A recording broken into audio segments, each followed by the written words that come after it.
So what I'll do before I even start is I'm going to go through and gap all of the new plugs, and that's what I'm going to do right now.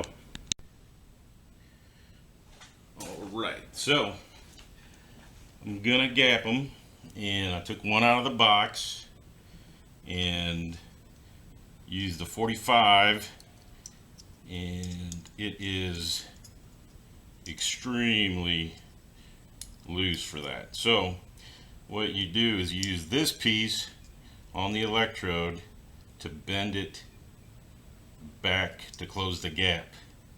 Then you put the piece in and it's still loose. So and again, I don't know, you put it here and then you bend the electrode towards the other electrode, I guess. I don't know the proper terminology for both those. And then you see if it's tightening up, but see here, and it doesn't help that I don't have my glasses on. So, and then you can do it like this, and this is saying that we're right at 45 right now on this one with this gapper. And if I go to this one, we'll see 45 thousandths, and it's tight.